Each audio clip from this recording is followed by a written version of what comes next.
Boa tarde. Nós começamos mais um evento do Mulheres no Brasil Republicano.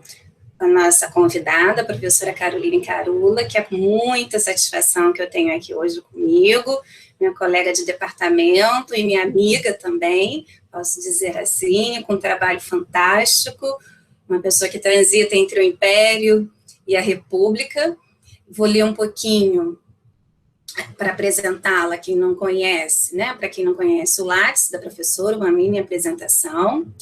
Ela é professora, como eu falei, do Departamento de História da Universidade Federal Fluminense, doutora em História Social pela USP, possui mestrado em História pela Unicamp, sendo graduada por esta mesma instituição. Dentre suas publicações, destacam-se os livros Darwinismo, Raça e Gênero, Projetos Modernizadores da Nação, em conferências e cursos públicos, Rio de Janeiro, 1870 a 1889, e o livro A Tribuna da Ciência, as Conferências Populares da Glória e as Discussões do Darwinismo na Imprensa Carioca, de 1873 a 1870. Ela é líder do grupo de estudos dos 800 e também faz parte conosco do laboratório LEGES, laboratório a qual eu, a professora Lívia Magalhães, que organiza comigo o Mulheres no Brasil Republicano, e a professora Carolina Fortes, fazemos parte, que é o Laboratório de Estudos de Gênero e Subjetividades da Universidade Federal Fluminense, recém-criado nesse ano de 2020, e dentro desse contexto também de estudos sobre gênero, do qual o Brasil Republicano, que é um outro laboratório do qual faço parte, está promovendo esses estudos e uniu uma série de pesquisadoras com uma afinidade sobre os estudos de gêneros e história das mulheres nesse momento, nesse contexto de 2020. Então, é um momento muito especial ter a Caroline aqui conosco, para além da sua qualidade profissional, também a qualidade de, vamos dizer, de pessoa humana, de amiga e de pessoa que tanto contribui para os estudos dentro da UF, para os nossos estudos a respeito da história das mulheres e relações de gênero. Caroline, eu não posso falar Carol, né, mas eu vou falar Carol, porque é muito difícil falar Caroline. Carol, muito obrigada pela sua presença, por você ter aceitado, né, ter aceito a participar. Muito obrigada em contribuir conosco em pleno 30 de novembro desse ano realmente muito difícil. Estamos todos bastante cansados, mas te agradeço imensamente. Esse é o nosso 19º encontro do ano.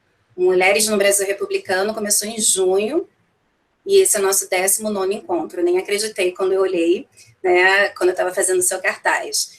Não gravamos todos, mas já há um tempo estamos gravando para disponibilizar no canal do YouTube, do Laboratório Brasil Republicano. A professora Lívia organiza comigo essa atividade, então eu agradeço também a Lívia, a coordenadora da História, a professora Laura Maciel, aqui presente, diretora do Instituto de História da Federal Fluminense, e os demais colegas, como Carlos Gabriel, Carolina Fortes, Norberto, e alguns que eu estou conseguindo mapear aqui no meu vídeo, mas não consigo ver o nome de todos. Agradeço a presença de todos. Carol, eu passo a palavra para você, fica à vontade, a tarde é sua, a gente sempre começa, quando temos mulheres no Brasil Republicano, é sempre um começo de semana muito bom.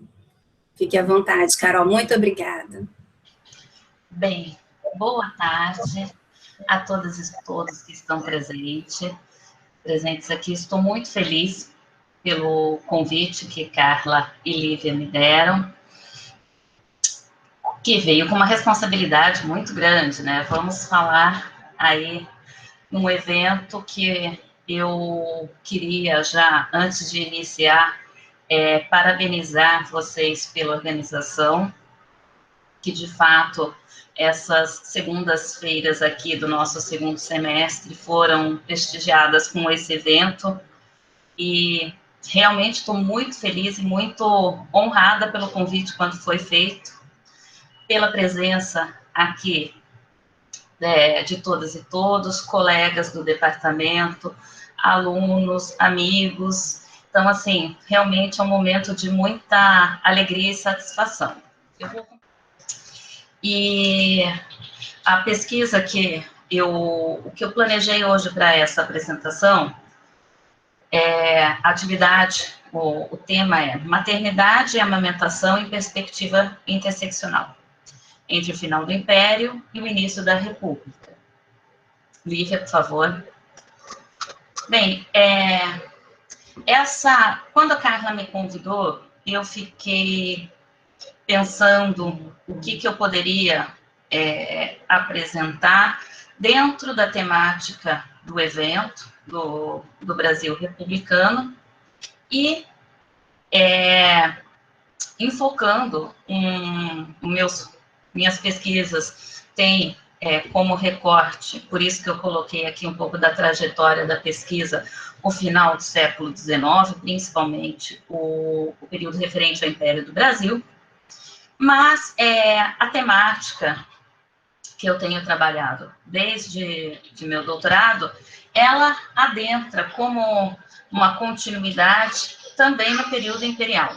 Então, aqui eu coloquei para vocês, só para pensar um pouco, uma vez que o que eu apresento aqui é justamente um pouco dessas reflexões feitas acerca da maternidade desde o período do meu doutorado, que intitulou-se Darwinismo, Raça e Gênero. E lá eu estudei projetos modernizadores de nação na cidade do Rio de Janeiro, no período do Império do Brasil. E a questão de gênero, de maternidade e de amamentação se apresentou por as fontes que me levaram, vamos dizer assim, para essa trajetória de pesquisa.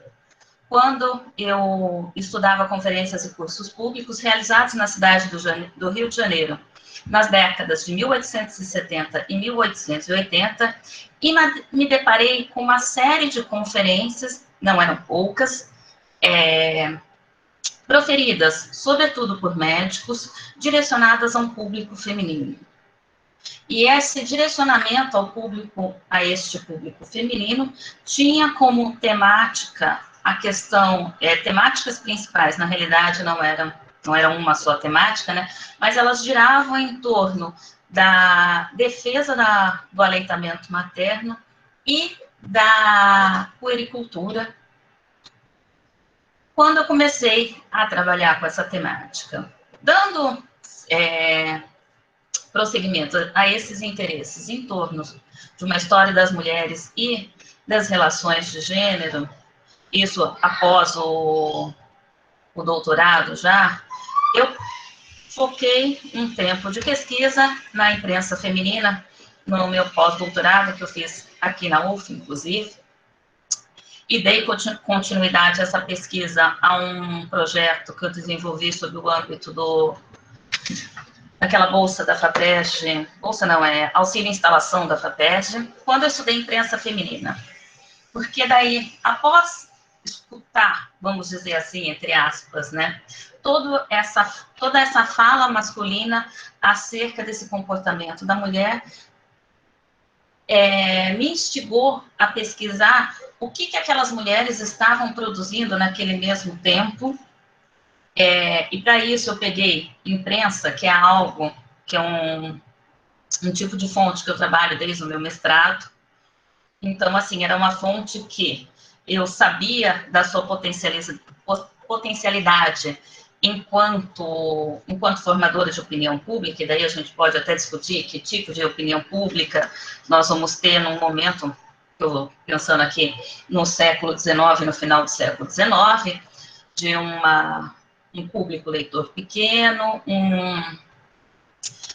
porém, eu tenho uma prática de leitura oral e uma difusão por este meio muito grande. À época, eu centrei nos periódicos O Sexo Feminino, que depois, com a proclamação da República, passou a se chamar 15 de Novembro do Sexo Feminino, Então, comecei de 73 a 90, o Eco das Damas, que circulou no período imperial de 1879 a 88, e a Família, que foi de 88 a 1894. Então, aí comecei a entrar um pouco nessas discussões, para além deste recorte mais fechado no período imperial. Pois bem, quando das conferências que eu falei lá, que eu havia pesquisado, uma temática que apareceu, que era a da defesa do aleitamento materno, ela tinha como lado oposto disso a questão da condenação da atividade das amas de leite.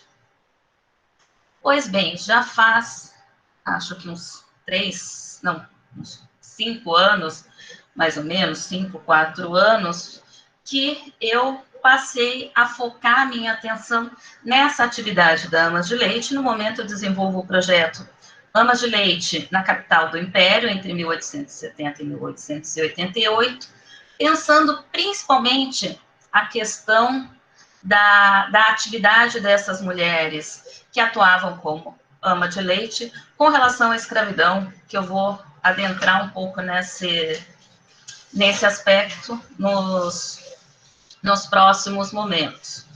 Então, essa discussão que eu mostro, que eu trago aqui, na realidade é uma reflexão acerca da maternidade, das vivências múltiplas dessa maternidade, já faz um tempo que eu fiz aqui para apresentar como se fosse um compilado disso tudo para problematizar algumas questões.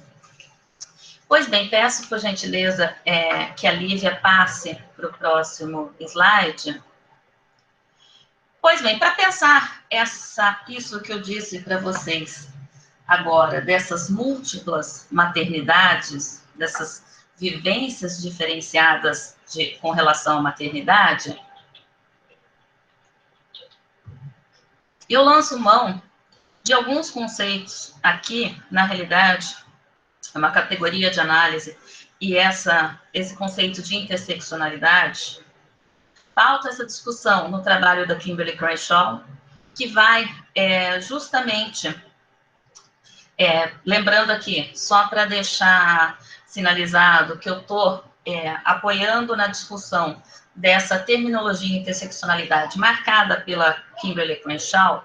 No entanto, quando a gente pega os trabalhos anteriores à publicação essa conceitualização da interseccionalidade, a Crenshaw faz na década de 1990, mas essa preocupação com relação aos diferentes tipos de subordinações e de opressões femininas, nós já temos essa preocupação com relação a essa multiplicidade já posta lá na segunda onda feminista, que trouxe como pauta algo muito vinculado ao universo de mulheres brancas de uma determinada camada social mais abastada e que não tiveram como foco outros grupos de mulheres negras, mulheres pobres. Então, nós já temos, mesmo nos anos 70, temos aí o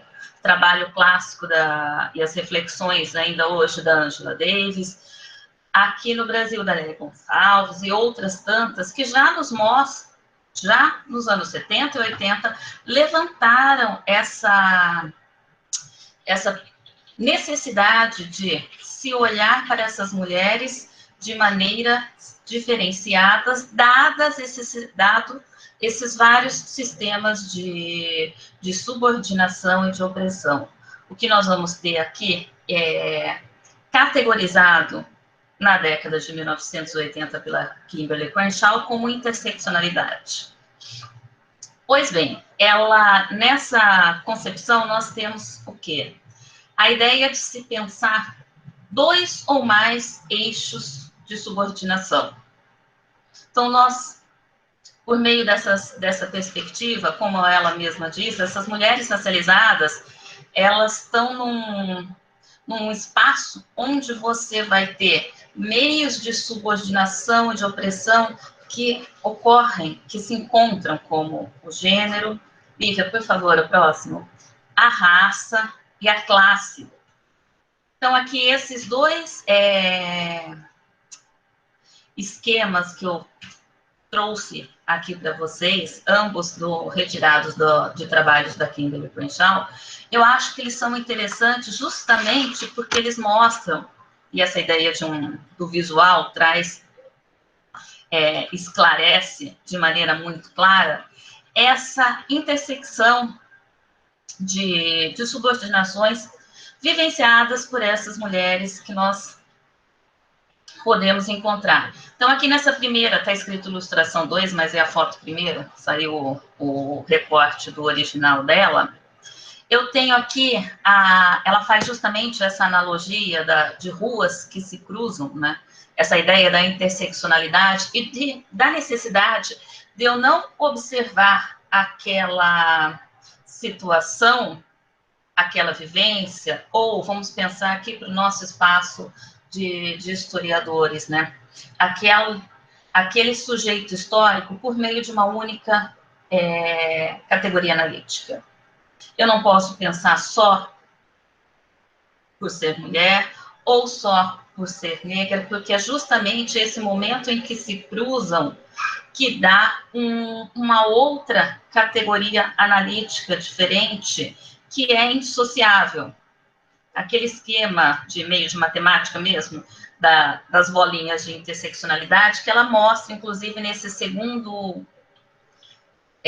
segunda imagem que eu trouxe, para a gente pensar aqui, essas categorias que ela colocou aqui, que eu acho que são interessantes, né, de você pensar raça, etnicidade, mulher, pobreza, sul, e aqui sulistas aqui, esse sul que está sendo colocado,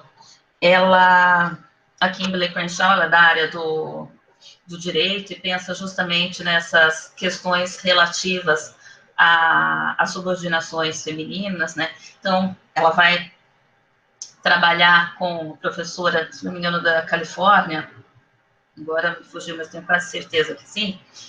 E a questão aqui desses sulistas é justamente mais um mecanismo de opressão que se pode pensar ou se colocar, que ela está teorizando isso para pensar, por exemplo, a sociedade ali não só dos Estados Unidos, porque ela mostra que isso daí pode ir para além daquela situação, né? Então, é uma opressão a mais ali que a gente vivencia. Então, quando eu vou pensar essa maternidade, lá no final do século XIX, início do XX, é justamente tendo como foco esse olhar que direciona não só um único aspecto, e daí se eu estou pensando na maternidade, a questão do gênero já se coloca, mas também outros aspectos que não podem ser observados de maneira isolada, e sim de maneira conjunta, dentro dessa perspectiva interseccional. O próximo, Lívia, por favor. E para pensar aqui na questão de gênero, eu me apoio também na perspectiva de gênero desenvolvida pela Johnny Scott, para uma categoria analítica para o campo da história. E daí a questão essencial de você compreender gênero como diferenças percebidas entre os sexos, mas, e aqui essa setinha de mão dupla que eu coloquei, está relacionado um com o outro e um constrói o outro, é uma forma primária de poder. Então, eu tenho uma maneira de observar que há uma diferença percebida com relação, no tocante à questão social aqui, entre os sexos, mas e que essa diferença, ao mesmo tempo, ela se cria e, ao mesmo tempo, é formada por uma relação de poder. Então, essa questão do poder também, de se pensar essas mulheres dentro desse mecanismo, vamos pegar aqui para essa historicidade que eu estou colocando do final do 19, do início do 20, né? Como essa questão da maternidade, como eu vou apresentar daqui a pouco, discursos normatizadores estão sendo colocados sobre essas mulheres. Bem, essas reflexões iniciais foram apenas para a gente pensar aqui nesse delineamento de como refletir sobre maternidade dentro de um período da sociedade brasileira em que eu estou pegando aqui uma sociedade ainda dentro de um sistema escravista, até 1888, e nos anos iniciais da República, e não vou me adentrar muito no período do pós-abolição, e no período até ali, que é até onde eu tenho uma leitura, já analisei algumas fontes, indo até ali aos séculos 1910, 20, né? Essa vivência dessa maternidade vai estar marcada por essas questões. Lívia, por favor. Então, eu vou pensar aqui para essas vivências, e eu acho que é importante aqui essas duas categorias, classe e raça, já colocadas ali, de pensá-las não isoladas, mas sempre desses sujeitos estando nesse cruzamento, de vias, né? E também uma outra categoria analítica que vai marcar essa questão para se pensar essa vivência da maternidade até o 13 de maio de 88 é o estatuto jurídico daquela mulher. Se livre, liberta ou escravizada. Pensando aqui, e daí na intersecção dessas questões, né? Mas pensando aqui especificamente no caso da mulher escravizada, a questão de não ter a propriedade de si, a questão de você, o fruto do seu ventre, e daí temos a lógica, o marco ali da lei de 1871, a lei do ventre livre, né? Mas mesmo com ela, a maneira como essa maternidade vai ser vivenciada vai estar marcada pela presença da escravidão. Eu vou pegar pela perspectiva da amamentação, mas a gente pode pensar por outros aspectos. Lívia, por favor.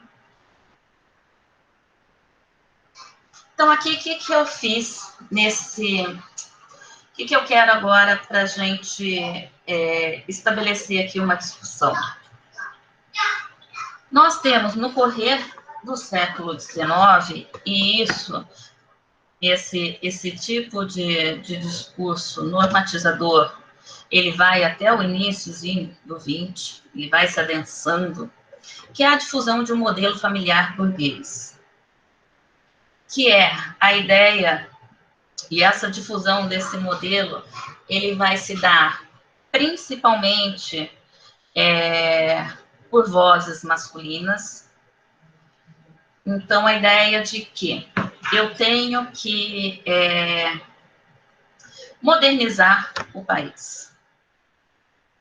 Dentro desse projeto modernizador de nação, de tornar, e isso dentro daquela tópica de progresso, de civilização, de evolução, típica daquele período, do 19, que só vai crescendo esse discurso modernizador da nação, dentre vários aspectos, porque essa defesa de um Brasil moderno, civilizado, desenvolvido, ela vai se dar em diversas perspectivas. Dentre elas, há também uma reflexão sobre o núcleo familiar. A ideia de que eu tenho que pensar nesse modelo familiar, que é um modelo familiar meio desestruturado, é um modelo familiar ainda com uma herança colonial muito grande, e começa a ser difundido ali como um modelo ideal a ser seguido por esses sujeitos, como eu disse, são, sobretudo, de maneira esmagadora, vozes masculinas que estão levantando, e daí você vai ter isso em vários e espaços, né? A ideia é de que eu preciso pensar também na família, porque ela é o núcleo que vai ser essencial para o próprio desenvolvimento da nação. Pois bem, é isso que eu disse para vocês, são vozes masculinas falando. Eu tenho estes sujeitos difundindo esses projetos modernizadores em várias esferas da sociedade. No caso de um projeto modernizador que pensa a esfera familiar e, mais especificamente, a ação da mulher dentro, o papel da mulher dentro daquela família, eu consegui observar isso daí durante toda essa trajetória de pesquisa, né? Que eu tenho de maneira, assim, avassaladora, vamos dizer, isso provindo por meio de médicos. Então, nós vamos ter esse crescimento desse discurso médico dentro de uma perspectiva higienista, que vai servir não só para pensar o espaço e o papel da mulher dentro da sociedade. Esses médicos, eles estão pensando em tudo na sociedade. A ideia é que eu tenho que alterar, eu tenho o direito da prerrogativa da ciência, e é uma medicina científica que está se colocando naquele momento. Então, a própria medicina já está passa pelo 19, num momento de se colocar como única detentora das práticas de cura. O fazer médico também passa, a atuação do médico passa também por reflexões, e daí isso nós vamos ter, pensando no século XIX, mais especificamente no final do século XIX, reformas das escolas de medicina. Nós temos duas no período, uma no Rio de Janeiro e outra em Salvador. Essa reforma, a reforma Saboia, que vai colocar lá no início dos anos 80 do século XIX, um modelo de medicina científica. E esses sujeitos não estão só nas faculdades de medicina. A importância de falar desse projeto modernizador pela perspectiva da ação desses sujeitos, é porque esses sujeitos, esses médicos, eles estão na faculdade de medicina, na academia de medicina, mas eles vão além disso. Nós temos a atuação, a fala e a reverberação do que eles dizem na imprensa, e isso é fundamental para nós pensarmos o papel da imprensa dentro da difusão desse modelo familiar burguês.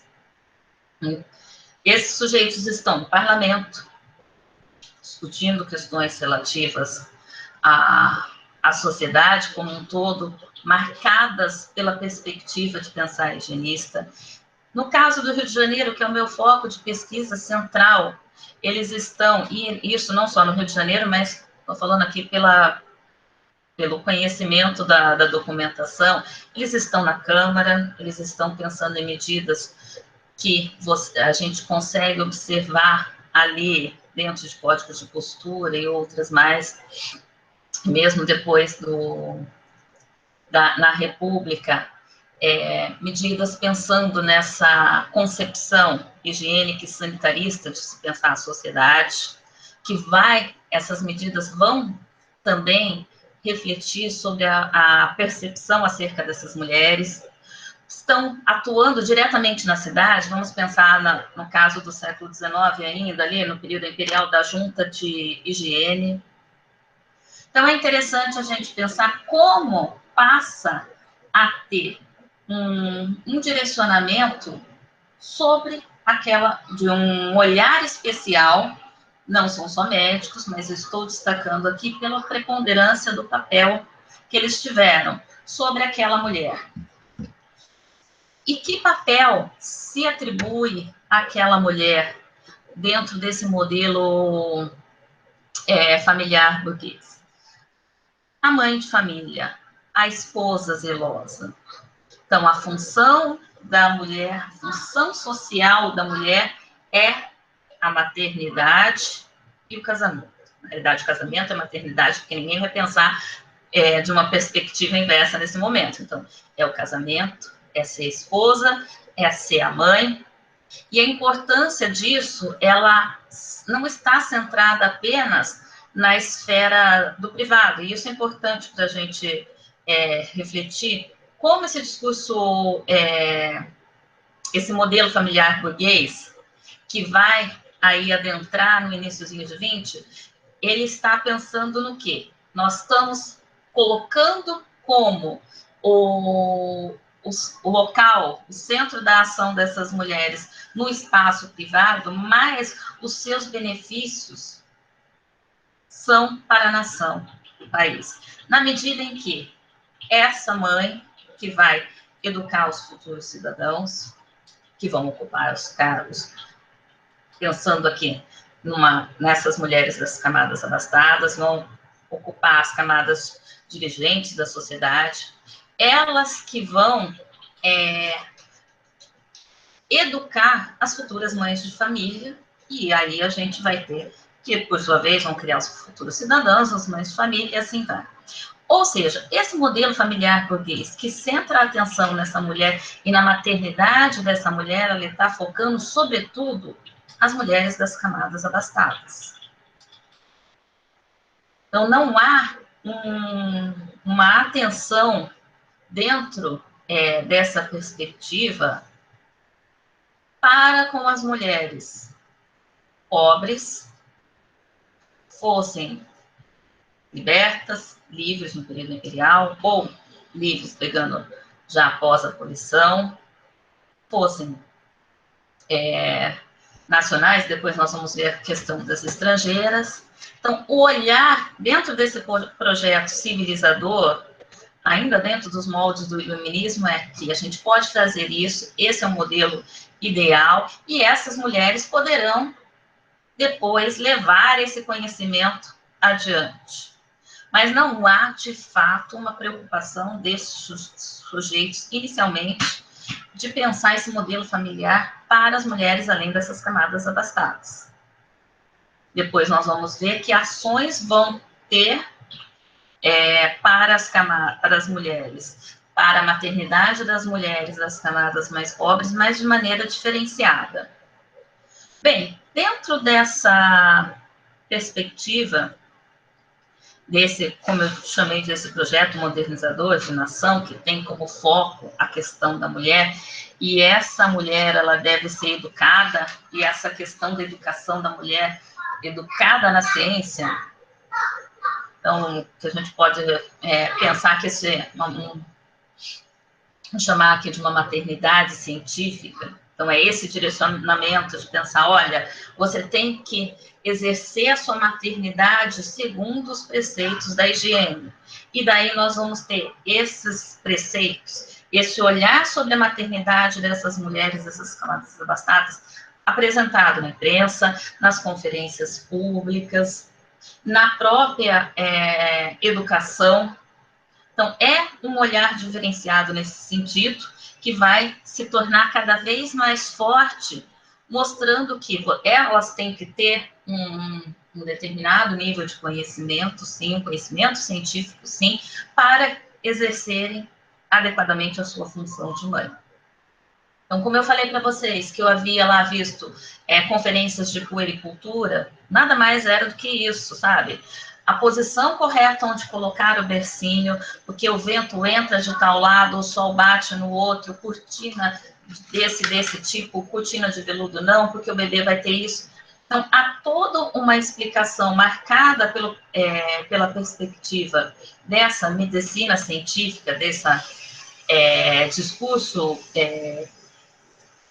higiênico que se coloca para essa mulher exercer a sua maternidade de maneira adequada. Essa mulher, novamente, pensando principalmente nas camadas abastadas.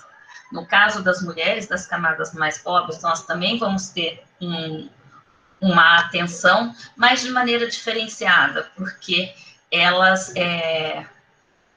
nós vamos ter a ação por exemplo, na junta de higiene, pensando, eu tenho que pensar nos cortiços, nas doenças das crianças. Então, vai ser um outro tipo de olhar que vai se colocar pensando na maternidade daquelas crianças.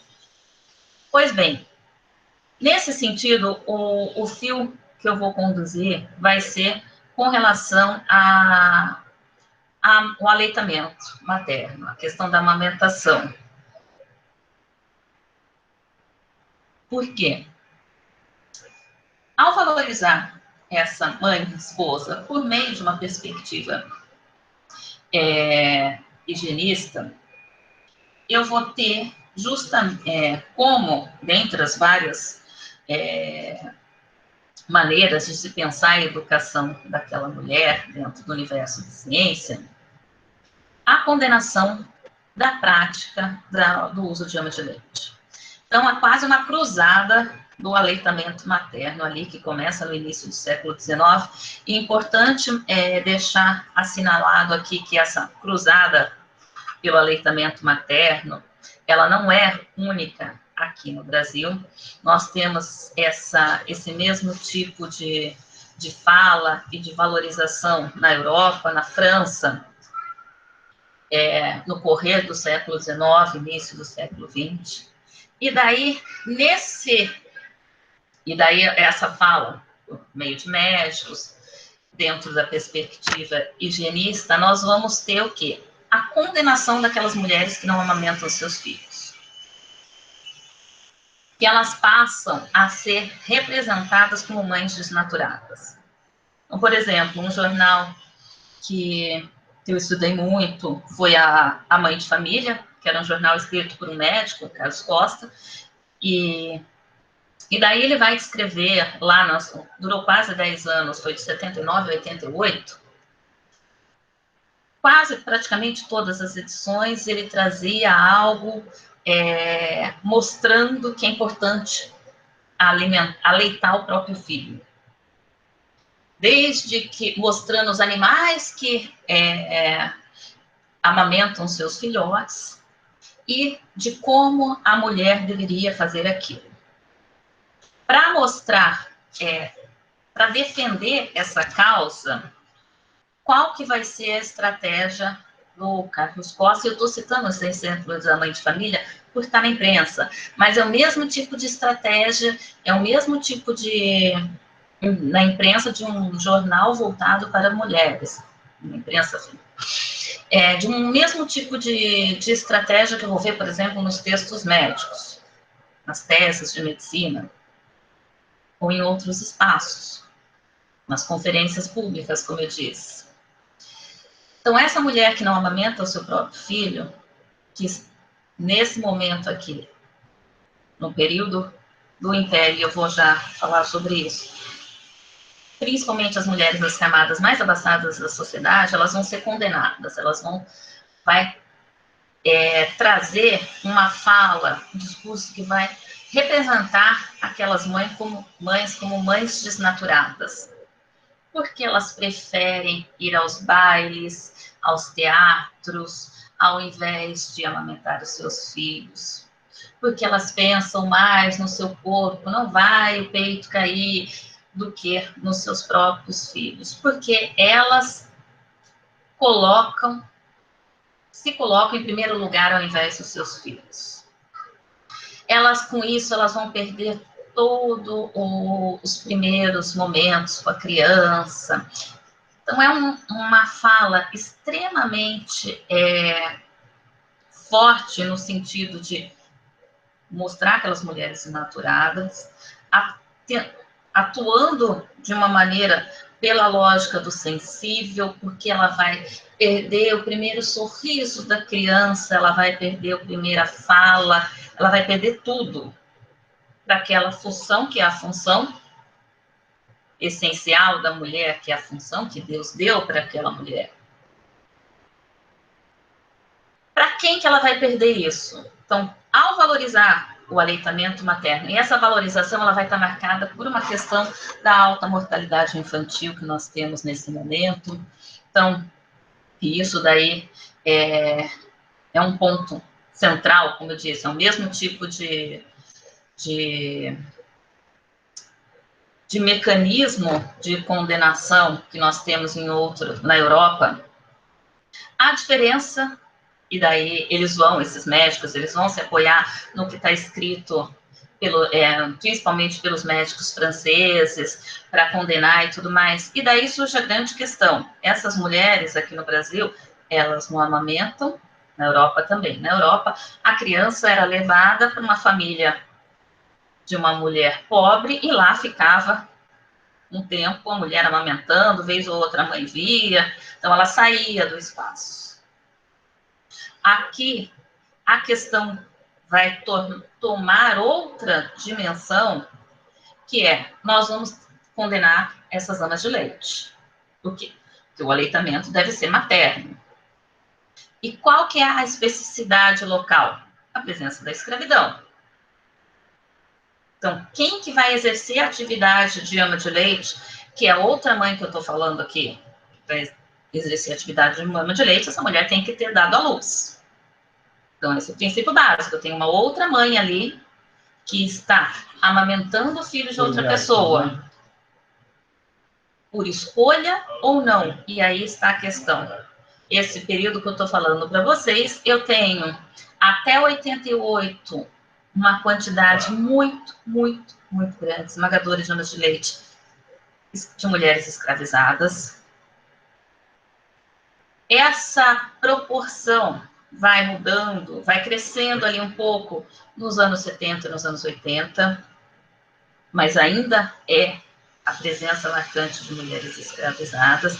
Começam a aparecer estrangeiras dentro, pensando aí de 1870, quando começa a grande imigração, e nós temos, por exemplo, para a cidade do Rio de Janeiro, um número significativo de portugueses e espanhóis vindo, então vou ter anúncios ali no jornal, colocando a presença de amas de leite, isso no final do 19, no início de 20, de mulheres estrangeiras, e há uma condenação dessas mulheres, e é interessante como esse mecanismo vai fazer.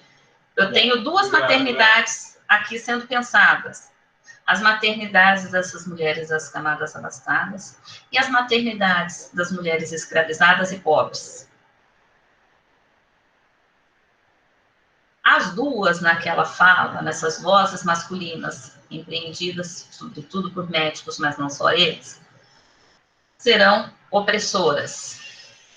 Porque aquela mulher que não amamenta seu filho, que usa uma ama de leite, ela é uma mãe desnaturada, ela não presta atenção com os filhos. E aquela mulher que amamenta, a desqualificação daquela outra mãe, ela vai se dar por vários mecanismos. Um mecanismo, até 1888, é a própria escravidão. Então, como que a escravidão vai ser prejudicial e vai ser deletério, vai ser dentro daquela lógica do campo social, que era uma metáfora muito recorrente, porque aquelas mulheres escravizadas, então, a própria instituição da escravidão vai prejudicar o leite produzido por aquelas mulheres. Por quê? Porque elas trabalharam, foram mal alimentadas, trabalharam até o último momento, não tem sentimento para com as crianças que estão sendo, que estão amamentando, porque elas estão colocadas ali à força, seus filhos foram retirados de si, abandonados, ou estão com outras mulheres escravizadas mais velhas, ou com as crianças um pouquinho maiores que já conseguem cuidar. Então, aquela mulher escravizada que serve como ama de leite, ela vai exercer a atividade de maneira ruim por conta da própria escravidão. Outro tipo de argumentação que também aparece para condenar a ação dessas amas de leite na sociedade, dessas outras mães, é a questão é por uma perspectiva racializada. Então, essas mulheres são negras, e essas mulheres negras, dentro de uma hierarquização da sociedade, dentro de um viés racializado, essas mulheres são inferiores. E daí, lógico, fundamentando em todas aquelas teorias científicas e cientificizantes das mais diversas matrizes para tal afirmação. Elas são inferiores porque são racialmente inferiores, logo, isso vai passar para o leite para a criança.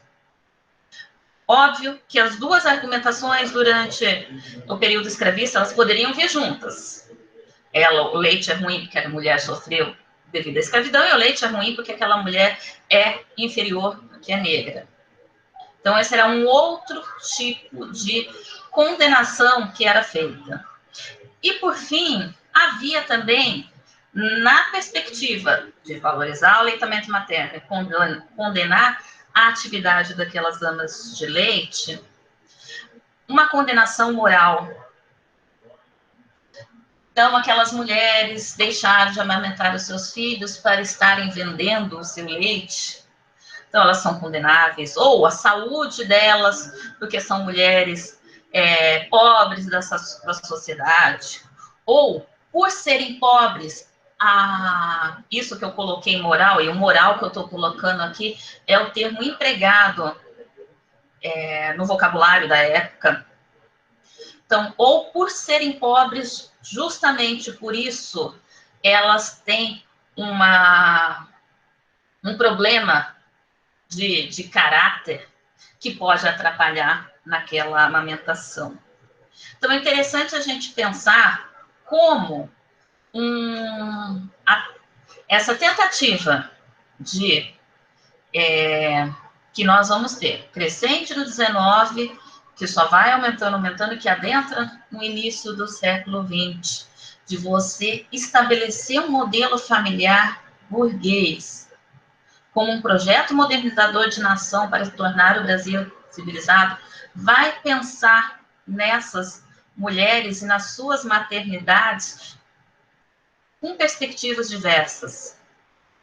E eu acho que isso que é importante para a gente não empreender uma análise plana, uma análise rasa, quando olha para essas mulheres no seu momento, na sua historicidade. Compreender essa pluralidade, e lembrando aqui, voltando no que eu coloquei no início, essa questão de pensar o gênero como relação de poder, de subordinação, e da interseccionalidade, como todas essas variáveis estão juntas ali, vivenciadas de maneira indissociáveis. Lívia, próximo, por favor. Bem, além disso, eu posso pensar também essa questão, ainda pensando por esse viés interseccional que eu coloquei aqui, para a gente pensar outros aspectos que estariam também. Eu sentei muito na questão da amamentação, né? Mas podemos pensar por outras perspectivas que eu vou aqui passar de maneira mais breve. Por exemplo, a morte de crianças. Já falei há pouco que a mortalidade infantil era muito alta. Essas crianças morriam de tétano, que era uma morte muito recorrente. Isso daí, quando a gente pega, lógico, nós não temos dados estatísticos extremamente precisos, mas a gente consegue pegar ali, dentre os vários trabalhos que estavam dedicados à questão da mortalidade infantil, e vemos nesses trabalhos a preocupação central, não só da tese médica, porque morre muita criança. Você vai lá e pega essas estatísticas feitas, ainda que de maneira não tão sistematizada como pensamos hoje em dia, mas que eu tenho um número de mortes muito alto. Não só em recém-nascidos, por conta do tétano, mas também de anemia, de outras doenças que poderiam ser evitadas por meio de uma boa alimentação, no caso de um bom aleitamento. E daí, se a gente pensa nessa questão da morte dessas crianças, também vamos pensar que dentro dessa, que já era alto, mas certamente dessa mortalidade, certamente filhas e filhos de mulheres escravizadas e pobres eram mais suscetíveis, na medida em que essas mulheres não vão ter uma alimentação durante toda a sua gestação saudável, não, certamente vão trabalhar até o último dia. Tem um caso que a Lorena Telles cita na tese dela, da mulher que, numa fazenda de café do Vale do Paraíba, que eu não vou lembrar agora exato, que entra em trabalho de parto, a efeitor manda ela ir voltar para a senzala, ela tem no meio do caminho a criança, sozinha. Só para a gente pensar aqui o quanto que essa maternidade e a sobrevivência daquela criança também estava marcada. É lógico, mesmo nas mulheres das camadas mais abastadas, não vou falar ricas, porque eu já tenho uma camada intermediária, tem uma chance maior, tem mortalidade alta, mas tem uma chance maior ali de você ter tido uma boa alimentação, de você não trabalhar, de você poder procurar agentes de cura, e estou falando agentes de cura porque não necessariamente são médicos, né, de maneira mais facilitada. Outra questão para a gente pensar no tocante a essa maternidade dessas mulheres, o próprio abandono dos bebês. Então, nós vamos ter aqui no Brasil a roda dos esposos, ou rodas dos enjeitados, né, que fazia parte da Santa Casa. Isso daí era um hábito, esse abandono, essa roda dos esposos ou rosas de enjeitados, era parte integrante da Santa Casa de Misericórdia, e já vinha isso, daí não era também novidade implementada aqui, nós já temos aí, vindo desde de uma prática europeia, uma prática portuguesa, Renato Franco trabalha isso muito melhor, desde o período colonial. E essa prática de abandono de bebês nas rodas dos esposos vai continuar no período imperial e no período republicano. Então, você vai ter também aquela questão da pobreza, e isso daí os estudos, tanto pensando aqui, ainda no final do 18, no período colonial, final do 18, lá como o Renato Franco mostra, ou o Renato Pinto Venâncio pensando já para o século XIX, como que a pobreza vai marcar o abandono dessas crianças nessas rodas dos esposos. Como que essa maternidade dessas mulheres pobres também estava marcada por isso, porque era uma instituição que existia, e a ideia de que aquilo era melhor do que matar a criança, e isso é importante a gente pensar, essa lógica de que, e daí há toda uma discussão nesse sentido. Você vai ter, lógico, também tem abandono de bebês, de mulheres ricas que tiveram, as donzelas que deixaram de ser donzelas, tenho isso, mas eu tenho um número muito grande de mulheres, de crianças pobres, e essas crianças abandonadas lá, filhas, inclusive, de mulheres escravizadas, não raro, esses senhores, sobretudo antes de 1850, vão abandonar as crianças na roda. Tanto é isso, já nos anos 70, você vai ter a administração das freiras na Santa Casa do Rio de Janeiro, reclamando que havia o abandono para poder aquele senhor alugar a sua mulher escravizada de um preço maior, que ela não levava consigo o seu filho, e depois querendo pegar de volta, que é lógico, aí eu já não tenho mais aquele tráfico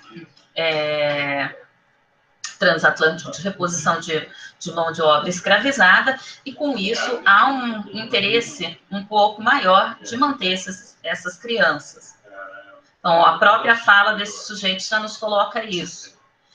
E outra perspectiva para a gente pensar também essas maternidades, né? A própria separação do filho, que eu acabei de colocar aqui. dessas mulheres escravizadas, vamos pensar que eram alugadas como amas de leite, o aluguel de uma ama sem o seu filho era mais rentoso, e isso nós vemos, vai sem a cria, como era a nomenclatura usual em caso de anúncios, que eu vou mostrar alguns rapidamente.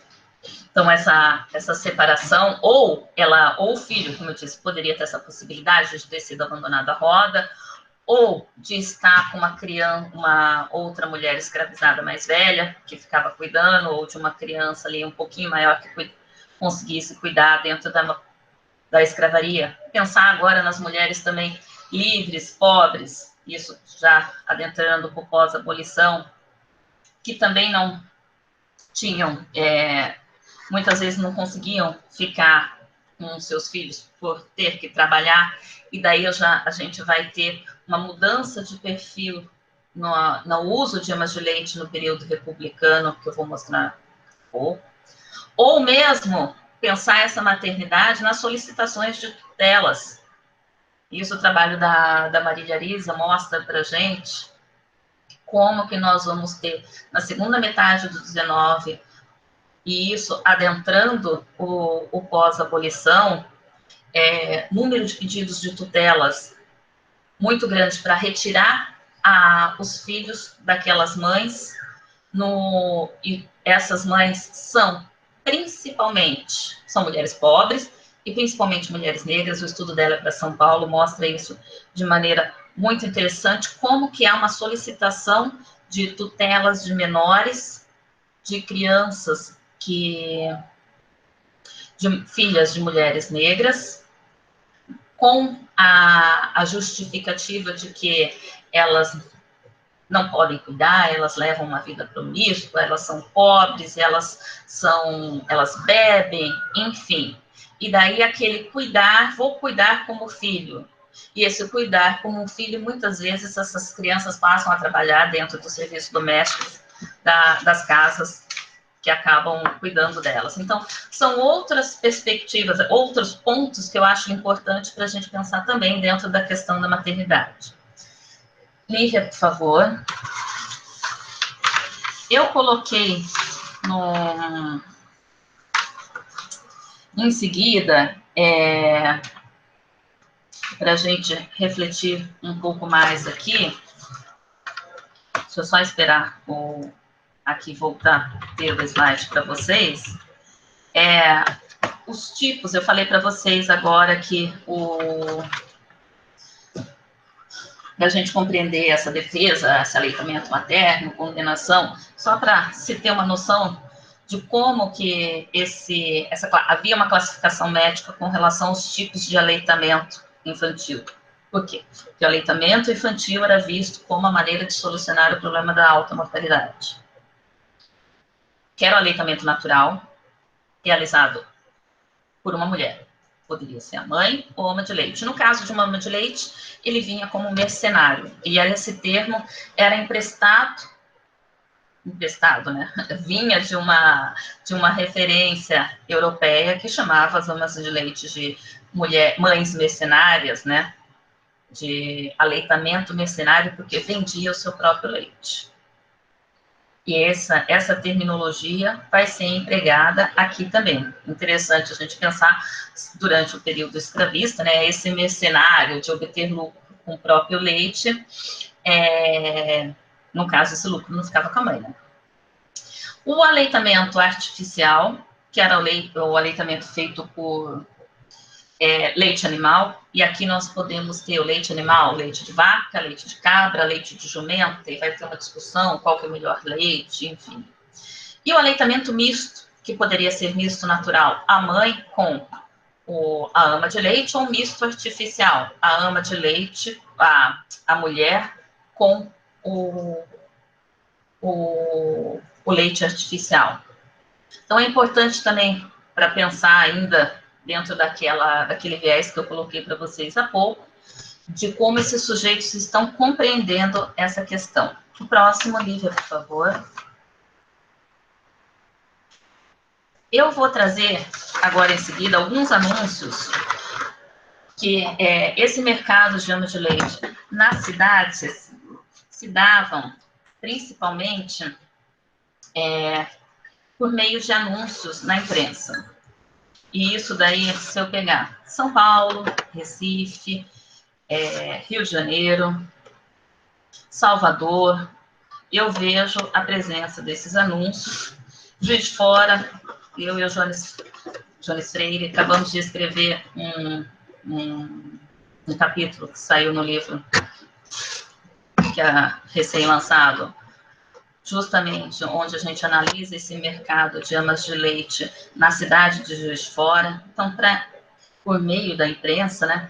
Então, aqui eu tenho 2 anúncios, coloquei 2 slides bem rápidos aqui para a gente pensar, e já estou encaminhando já para né, a gente ter um encerramento aqui,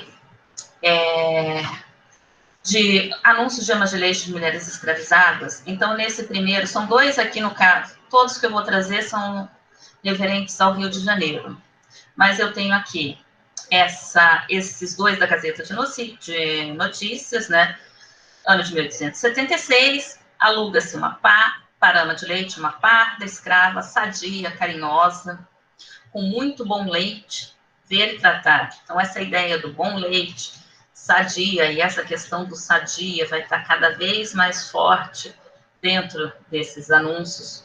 Ou, no anúncio seguinte, um anúncio de venda de uma mulher escravizada, vende-se uma boa escrava, prendada, e daí aqui, já que é um anúncio de venda, eu vou mostrar também outras atividades que ela podia exercer, mas mesmo naqueles que eram de aluguel, de amas de leite, e esse termo aluguel, que é um termo que vai ser utilizado principalmente em decorrência dos escravos que alugavam serviços, escravos ao ganho, ou não ao ganho, enfim, cujos serviços eram alugados, vai ser usado mesmo para mulheres livres, vai ser usado mesmo no pós-abolição.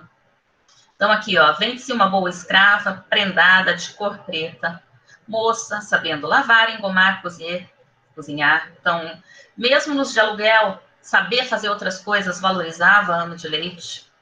Tendo em sua companhia um filho de 6 meses. A escrava é muito própria para a ama de leite, tratar. Então, nós temos aqui 2 exemplos. O próximo, por favor, Lívia. Os outros exemplos que eu vou trazer são de mulheres onde não são mulheres escravizadas, mas daí a gente vê também que as qualidades do que se anunciava não eram muito diferentes. Nesse primeiro eu tenho uma senhora portuguesa, afiançada conduta, e isso é interessante. 2 pontos aqui para pensar. Uma senhora portuguesa, como eu falei anteriormente, com a imigração crescendo, nós vamos ter a presença dessas mulheres, essas imigrantes pobres que vêm, também atuando como amas de leite. Nesse segundo aqui, esse da portuguesa de 81, e isso só vai crescer a quantidade. Nesse segundo, aluga-se uma ama de leite boa, é branca, então em 85, ainda no período escravista, sinalizar que ela é branca já era um diferencial para aquela oferta. Nesse terceiro aqui, que já é no início do século XX, de 1906, eu tenho uma ama de leite sem filho. Então, você vai... Aqui a mulher pode ter perdido seu filho, ela pode ter deixado, inclusive, o filho com outro, comendo uma papa, como era chamado, mistura, muitas vezes era pão com água que se dava para essas crianças para poder conseguir algum dinheiro trabalhando como ama de leite. Com o atestado do médico do instituto, isso é interessante, esse atestado do médico do instituto, essa preocupação que começa a ter, e nós vamos ter essa questão desse, como eu disse, essa fala médica, junta de gênero, tudo aquilo que eu introduzi, esses médicos vão pensar e colocar projetos para avaliação de amas de leite, um instituto de ama de leite em 1884, no início do século XX, nós vamos ter também tanto a policlínica quanto que vai dar atestado para amas de leite. Então, nós vamos ter esses médicos atuando na sociedade, e a dissertação da Caroline Gil trabalha muito bem isso, pensando já nessas mulheres, mas em fiscalizar, em cuidar da saúde dessas mulheres. E esse último aqui eu coloquei, precisa-se de uma ama de leite de cor preta, que tenha bastante leite e muito sadio. É interessante, aqui eu tenho essa ideia aqui da mãe preta, esse mito da mãe preta, que é construído no Brasil republicano, aqui de maneira bem clara, aqui nesse exemplo do anúncio. O próximo, por favor. Então, nós vamos ter aqui, só para a gente, como eu disse, tecer aqui o final dessas considerações, e daí depois nas perguntas eu posso entrar. Quem eram essas mulheres que buscavam essas amas de leite? No Império, é interessante a gente pensar isso, até 1888, ali, pensando, mas isso daqui vai até 1890, até a década de 90.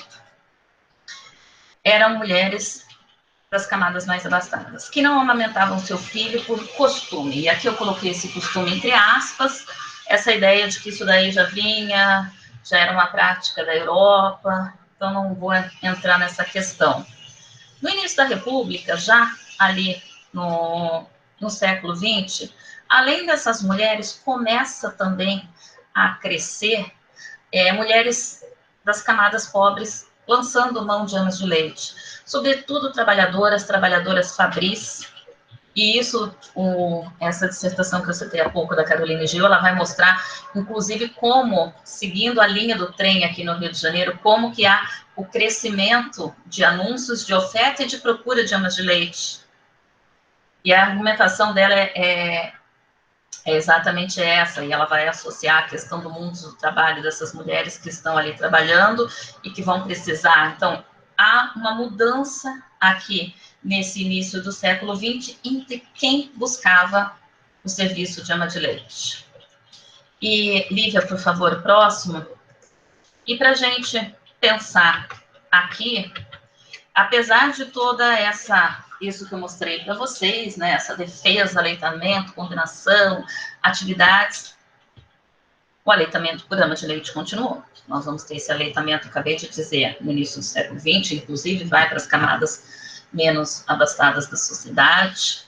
Ele continua e continua, só se interrompe, só diminui, não por uma prática de um crescimento de um aleitamento materno, e sim por um crescimento tanto de uso de leite animal para as crianças, e aí pensando nessas crianças na primeira infância, quanto pelo crescimento da indústria de alimentos infantis. Desde o século XIX, eu já tenho anúncios aqui de farinha láctea, Nestlé, de leite condensado, e isso daí vai crescer cada vez mais no século XX, e essas mulheres, então, o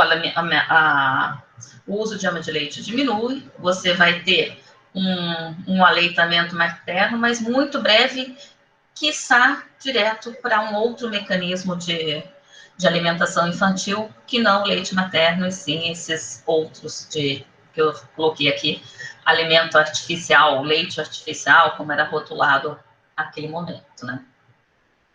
E aqui só, por fim, o último, por favor, Lívia, só para deixar registrado aqui algumas das obras que eu citei aqui durante a apresentação. Então, estou aqui aberta agora para perguntas, para a gente poder aprofundar algumas temáticas, refletir para outras que eu não tinha pensado. E muito obrigada, espero ter, Carlinha, atendido aí. Oi, Carol, foi ótimo, parabéns pelo seu belíssimo trabalho, extremamente interessante, e que traz essa dimensão da interseccionalidade que, como você nos apresentou, não é nova, mas talvez ainda esteja sendo desbravada ou incorporada de forma mais ampla pelas historiadoras que estão no campo das histórias das mulheres aqui no Brasil, né? O seu trabalho traz inúmeras questões que eu acho que não tem como abordá-las todas no mesmo agora, né?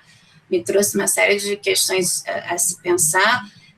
A primeira que me vem à cabeça, logo, porque está relacionada diretamente com meus estudos, é como, apesar de termos realidades bastante distintas, que, como você sinalizou, bastante distintas para mulheres pobres, mulheres negras, mulheres brancas abastadas, você vê a todo momento uma tentativa de controle desse corpo feminino por diferentes instituições, né? Seja a instituição da medicina, seja a instituição da igreja, enfim, a tentativa de controle desse corpo feminino, mas é claro que essa forma de controle ela é diferenciada e ela se dá de forma diferenciada, mas, de qualquer forma, isso me saltou aos olhos. Eu acho que a gente não pode negligenciar esse aspecto. Uma questão que me levantou a sua reflexão, Carol, é que é interessante, né? Como a ama de leite, ela constrói um discurso de rejeição da ama de leite, mas não se constrói um discurso de rejeição dessas amas de leite, que depois são as que vão cuidar dessas crianças, né? O que depois se transforma na que vai ser chamada de empregada doméstica, né? São essas mulheres negras, pobres, que deixam seus filhos em suas casas, que deixam até mesmo de amamentá-los e vão cuidar dos filhos dessas mulheres brancas. É interessante como esse discurso, ele não... pelo menos, eu desconheço, aí você pode me explicar se em algum momento ele foi construído, né, porque é uma realidade ainda hoje no Brasil. Pensar como a questão do leite, ele é um problema, e aí tem uma discussão racializada, mas, ao mesmo tempo, essa mesma mulher, quando ela passa a ser, vamos dizer, cuidadora, não sei se essa é a palavra correta, né, ou seja, vai cuidar dessas crianças, eu não percebo, aí você pode me dizer, não, Carla, houve sim, né, eu estou falando assim mais que acho que talvez de senso comum mesmo, um discurso de rejeição à presença dessas mulheres negras nessas famílias, como cuidando dessas crianças, se não é questão do dar leite, mas você está cuidando de outras formas, né, e criando essas crianças como até hoje muitas delas são criadas. Outra coisa que é fundamental do seu trabalho, que eu levanto aqui para o debate, é a desnaturalização da amamentação, né? Como esse discurso da amamentação como sendo algo fundamental, natural, belo, exuberante, um momento fundamental da formação de uma criança e da construção da relação de uma mãe com uma criança, ela é completamente datada, né? É uma construção datada do 19, na própria Europa, como você colocou, e no Brasil ainda é atravessada pela essa questão racial. E isso, eu acho que é muito importante, dentro do campo da história das mulheres, e pensar a relação do exercício da maternidade, como uma questão importante para as mulheres ainda hoje pensarem que, como há um discurso de massacre, vamos dizer assim, de mães hoje que por N motivos não podem, não conseguem, ou até mesmo não querem amamentar, e são literalmente massacradas pela mídia, por outras mães, né, pelos médicos, por toda uma sociedade que, apesar de eu também entender que uma época, sobretudo década de 80, o governo brasileiro tenha feito uma ampla campanha de amamentação por conta, né, da realidade de fome que nós tínhamos e de altíssima mortalidade infantil, nós tínhamos realmente isso, ainda temos, mas não era tanto quanto na década de 80, mas, ao mesmo tempo, o lado oposto, né, se construiu um discurso, né, de se você não amamenta pelo menos 2 anos, você não foi uma boa mãe e sua criança não vai querer ser bem, né, vai ter uma série de problemas, e aí a ideia da culpa, né, da culpabilização dessas mulheres. E a questão toda aqui também, outra questão que me chama a atenção, que eu me deparei na década de 20, a gente conhece, sabe que essa questão também reaparece na década de 30, é que quando o Estado Nacional ou a sociedade brasileira, isso não é comum só a sociedade brasileira, ela está em momentos de transição, momentos de reajuste, ou de convulsão, enfim, né, de uma nova ordem, né, a formação de uma nova ordem. É comum a construção de um discurso voltado para a mulher como sendo um ser responsável pela regeneração.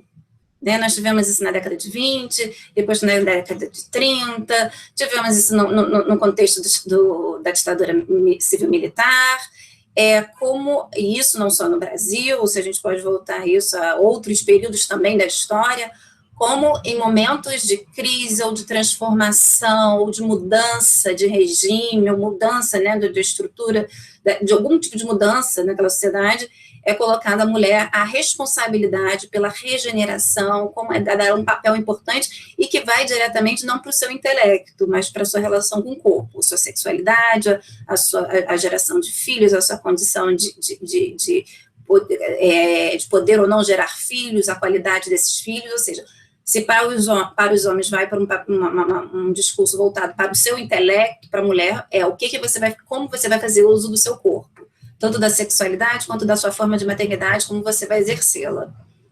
Enfim, são questões bastante amplas que me vieram ao longo da sua fala. Agradeço novamente, enormemente, Carol, pela sua belíssima exposição e muito ilustrativa, e passo a palavra para você agora, não necessariamente para responder minhas questões, porque eu levanto mais, são assuntos que possam gerar também debates, e responder, se possível, né, os comentários dos nossos ouvintes, dos alunos, professores, colegas que aqui estão presentes e te ouviram com toda a atenção. Carol, passo agora a palavra para você. Novamente, muitíssimo obrigada. Parabéns pelo seu trabalho, não só belo, vamos dizer assim, mas importante para pensar a condição feminina hoje, né? Ela é um trabalho atual, né? Muito, muito atual. Muito obrigada, Carol. Passo a palavra para você. Obrigada, Carla, pelas palavras gentis, obrigada pelas observações. Eu vou, então, inicialmente, alguns pontos que você colocou ali, depois eu vou olhar ali para o chat, que duas coisas assim não funcionam muito bem, sabe? O óculos é multifocal, tem que focar na coisa. Então, primeiro eu vou responder para você. Responder, na realidade, desenvolver um pouco uns pontos que você falou aí, essa questão do controle. E isso é interessante, né? Quando você pega justamente essa perspectiva dessa multiplicidade de olhares sobre essas mulheres diversas, né? E de como você tem que controlar, que essa que é a questão. E como essa fala, desse controle, ela não vem, ela é sobre essas mulheres. Então, você tem dentro de uma lógica de poder mesmo, pensando por aí. Então, um ponto que eu queria que você colocou, essa rejeição dessas amas de leite, eu acho que um ponto importante também para se colocar, e daí toda essa que você falou, ter uma rejeição dessas mulheres, e depois essas mulheres continuam sendo o que era chamado de ama seca, que é a ama que não produz mais leite, agora é uma ama seca, que é uma babá. Ou como essas mulheres vão trabalhar como empregadas domésticas, né? É interessante a gente pensar também, e daí eu acho que o trabalho da Flávia Fernandes de Souza, que ela justamente vai estar pensando no serviço doméstico e como eu vou ter a feminilização do serviço doméstico no pós-abolição, adentrando no século XX, e como Isso daí pensando ali no serviço doméstico. Ama de leite era considerado serviço doméstico, ama seca, e outras atividades que a gente pode colocar dentro do universo das atividades laborais, dentro de um espaço de uma casa, né? Mas isso não era problema. A questão é aí como que você vai ter justamente esse descompasso, né? Que afinal de contas, ela atuando como babá ou como uma seca, ou atuando como uma empregada doméstica, o dano pode ser menor, talvez nessa lógica. A despeito de que você... E é isso que eu acho que aí a gente tem que pensar também num marco importante que a própria Flávia coloca, que é essa questão, no momento ainda do final do Império, do período escravista, né, onde você tem que é inevitável colocar aí também o medo da população escravizada, do escravo doméstico, tudo que faz parte daqueles anos 70, 80, como disse Célia Marinha Azevedo, a onda negra e o medo branco, né? Mas isso daí não vai ser algo que vai importar para quando você vai usar o trabalho dessas pessoas depois. No pós-abolição dessas mulheres que vão ocupar esse serviço doméstico, quando justamente ocorre a feminilização do trabalho doméstico, é justamente aí que nós vamos ter esse processo de feminilização do serviço doméstico e da atuação dessas mulheres. Uma coisa que eu achei interessante, que foi até Verônica colocou aqui, né, a maternidade é um massacre moral, né? Como há um discurso, como há uma culpabilização, e justamente essa palavra culpabilização é algo que para mim é muito importante dessa mulher, e essa mulher que não amamenta, e daí pensando isso mais, vamos dizer aqui, uma longa duração, pegando 19, desde quando começam esse discurso condenatório até os dias atuais, né? Como você vai ter, de fato, essa culpabilização dessa mulher e como ela é operacionalizada de maneiras segundo os próprios contextos diferenciados, mas com resultado final igual. E daí, quando você fala essa questão da mãe que não amamenta, né? E como hoje você falar que você não amamentou até os 2 anos, como se isso fosse possível também, mesmo você querendo, vamos lembrar que para você ter essa prática, indo para um momento atual, no Brasil, onde uma licença maternidade, quando há a possibilidade dessa mulher exercer uma atividade dentro do mundo do trabalho,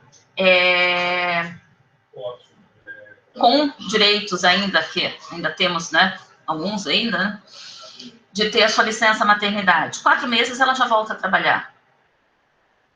Daí você vai falar, peraí, como que ela vai amamentar até os 2 anos? Ou, se ela não pôde, ou se ela não quis, como você disse, há uma culpabilização, há uma violência que é algo assim difícil até de conseguir dizer em palavras para essa mulher. E essa violência, ela vem inclusive de outras mulheres, como você mesma disse. E é interessante, assim, quando você falou, eu lembrei, quando eu amamentei minha filha, até 1 ano, deu 6 meses, o pediatra dela falou, olha, a partir de hoje, quem decide, a partir de hoje, ela não precisa. A gente fala, mas deu 6 meses, ela já está comendo comidinho, você que vai decidir, eu. Ele não é a criança, não é o pai e não é a sociedade. Ele falou assim pra gente. E é justamente isso. Ele falou, ela já come bem. E daí ele veio com uma observação que é interessante, que está dentro do que você comentou, Carla, que essa questão de até 2 anos é muito marcada, por quê? Porque onde você tem situação de pobreza é uma maneira de você garantir um alimento para aquela criança minimamente até 2 anos. Agora, quando você tem uma situação onde você pode, já no período em que a criança começa a ter dente, você já tem uma condição de inserir outros alimentos, aquele leite materno pode ser um adicional. Bom, mas não é ele só que vai fazer. A criança não vai, mas ao mesmo não vai morrer por conta disso. Mas ao mesmo tempo, o que se veicula e o que se diz é justamente isso. É a mãe desnaturada, é a mesma mãe desnaturada, com o mesmo mecanismo que você vê falando lá no século XIX, só que ajustado para a contemporaneidade, que é o não direito da propriedade, não direito de você fazer com o seu corpo, como você mesma disse. Se ela não quiser amamentar, e daí? Aí ela é uma monstra. Aí ela vai ter que chorar, ela vai ter... Ou se ela não puder, e ela volta a trabalhar cedo, e daí? Ela vai ter que carregar essa culpa. É interessante quando a gente pensa nesses, vamos pegar aí, do 19, no início do 19, quando isso começa a falar até os dias atuais, né, como isso está presente e reajustado dentro dos contextos, mas sempre nessa mesma perspectiva de se colocar um controle sobre os corpos, né? Deixa eu ver aqui, senão eu falo demais, eu falei demais até antes, com relação ao chat aqui, agora eu tenho que...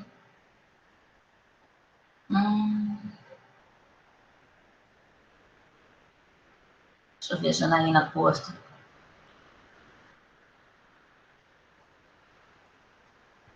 Eu acho que, Janaína Porto, isso que você colocou aqui, mais ou menos o que eu acabei de dizer, né?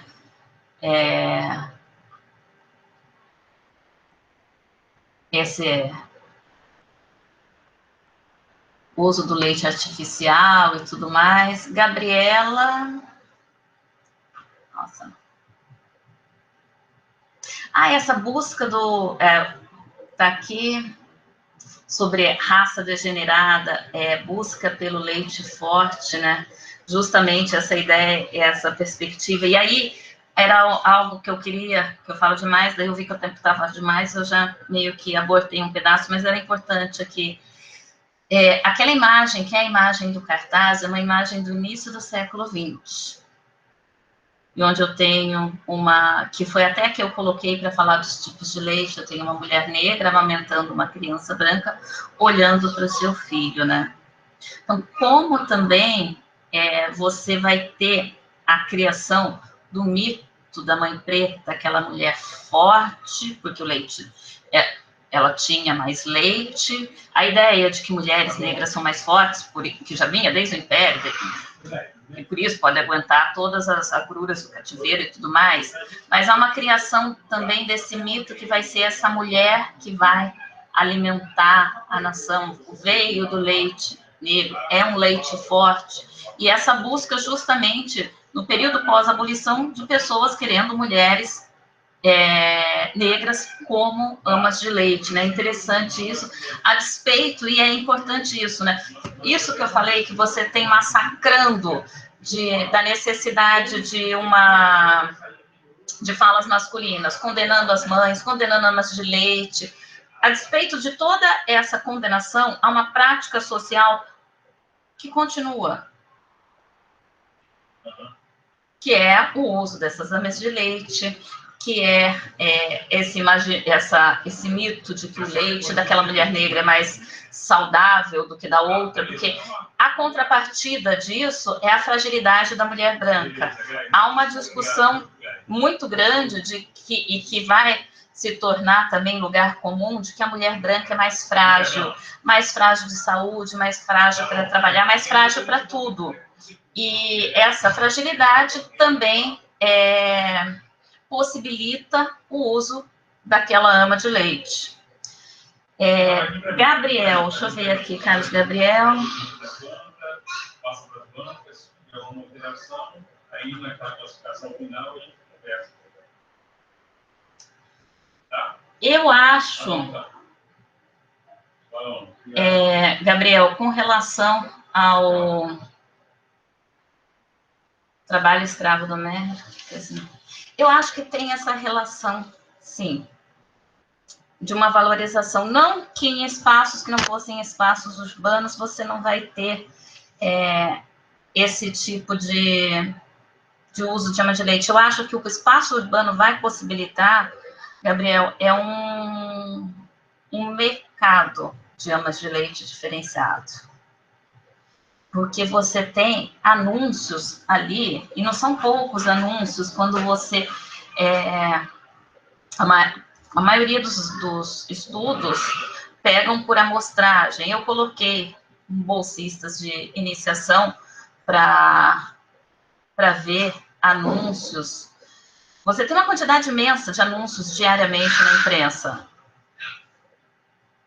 Então, é interessante a gente pensar como que isso, o espaço urbano, cria a possibilidade daquilo se tornar algo rentável, dinamiza esse mercado, que eu acho que aí sim dá para pensar. Esse é um outro ponto que eu não trouxe agora para a gente pensar. Por exemplo, nesse trabalho que eu escrevi com o Joanes sobre Juiz de Fora, é interessante que a gente pegou o Farol, que começou a circular, acho que, se não me engano, em 76, não, 70 em alguma coisa, década de 70.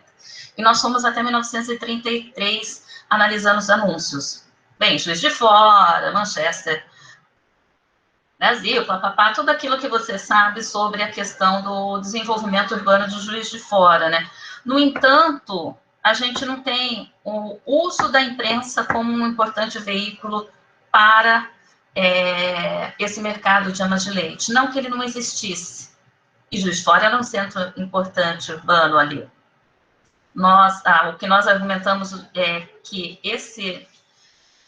a lógica de trabalho ali não necessariamente passava pelo uso da imprensa. Talvez o boca a boca fosse mais fácil para se conseguir uma ama de leite. Mas, certamente, esses espaços urbanos, o crescimento urbano favoreceu esse mercado de amas de leite como algo extremamente rentável. Inclusive, esse rentável aí, também não sei extremamente rentável em a parte numérica, a gente acha poucos, para a segunda metade, muito menos, para a primeira metade, os anúncios, a historiografia mostra que ainda vinha um valor. Depois isso vai diminuindo, e um ou outro anúncio a gente consegue achar o quanto que isso era rentável, mas, enfim, era muita gente anunciando, pegando aqui Rio de Janeiro. Por exemplo, os jornais da Gazeta de Notícia que eu citei, você tem, citando Rio de Janeiro, citando Niterói, e Niterói com uma quantidade imensa também de anúncios de anos de leite. Você vê que há a existência desse mercado, né? Deixa eu ver a Laura aqui.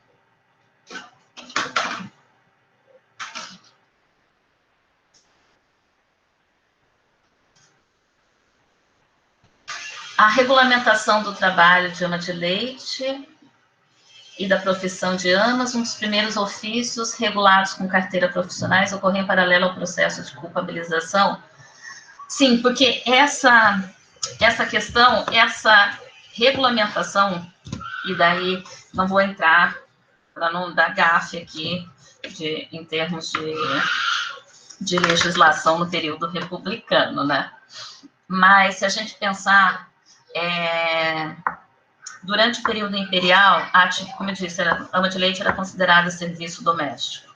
E as posturas que regulavam o serviço doméstico na cidade do Rio de Janeiro, isso também se deu em São Paulo, o serviço doméstico e o serviço escravo estavam lá inclusas as amas de leite. Então, você já vai ter pegando agora ainda o período imperial, essa regular a atividade da ama no espaço das câmaras, são as câmaras que vão fazer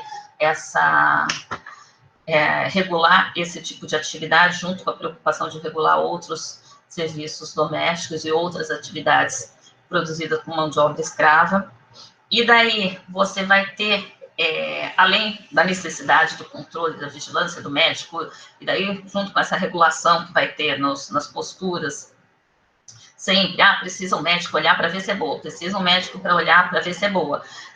Em 84, cria-se um instituto que vai fiscalizar amas de leite aqui no Rio de Janeiro, que só dura 2 meses. E, ao mesmo tempo, você vai ter justamente isso, que é esse processo, quando você vai pensar de culpabilizar as mães que não amamentavam, porque isso vai continuar ocorrendo. Então, ele vai se dar em paralelo, e isso também, quando entra no período republicano. No período republicano, por exemplo, aqui no Rio de Janeiro, nós vamos ter tanto o Moncorvo Filho quanto o Fernandes Figueira, Moncorvo Filho no IPAI e o Moncorvo Filho no IPAI, e Fernandes Figueira na Policlínica de Crianças, atestando essas médicas, atestando essas amas de leite para o bom ou não desempenho da sua atividade, que vai ser um adicional para regular essa atividade. Então, mais ou menos isso. Agora, com relação ao que você colocou, não vou saber direito isso daí, porque já está muito fora do meu recorte de quando dá, mas eu acho que quem está mexendo com isso, e poderia dar uma informação mais precisa, é a Flávia Fernandes de Souza, e tem o trabalho também da Natália Peçanha, né? Mas certamente isso se dá no período de culpabilização ainda, em paralelo, né? Na realidade. Tem algo mais, Carla? Se você consegue esperar aqui. Eu estou esperando sendo educadinha. Só um minutinho. Eu acho que foi ótimo, Carol.